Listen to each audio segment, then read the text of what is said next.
feel stupid.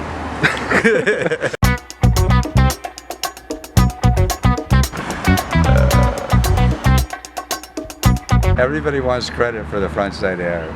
And of course there's different kinds of frontside air. There's frontside air on a bank, which is obviously harder, or on vert, or like tile and coping, or above coping. So different people did them in different places at different times. Everybody wants to credit Tony Alva with doing the first, and I will definitely say that I witnessed Tony being one of the first people to do it, but not necessarily the first.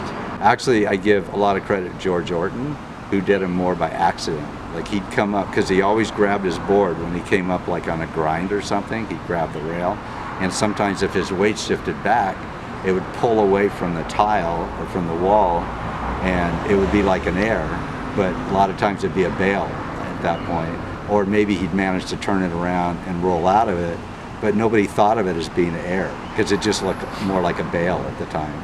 But as people start thinking, I wonder if I could pull away from the wall and do an actual air. Tony Alva, George Orton, I think Dennis Martinez. I can't say that those three, among those three, was absolutely the first, but they were definitely among the first people to ever do it. We don't know in Australia or Japan or somewhere some kid didn't accidentally pull off an air or something. But there weren't that many places with vertical either. So yeah, I would definitely say, without giving like credit for everything to the Dogtowners, definitely Tony Alva was one of the first.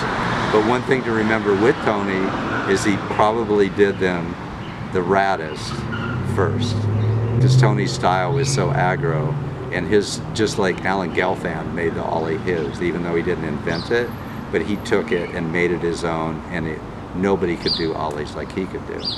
So he's credited for doing the first ollies. Yeah, same with Tony Alva. Tony Alva, nobody did frontside airs like him, at least in the beginning. Yeah, it's really crazy. Everybody wants to be credited for tricks.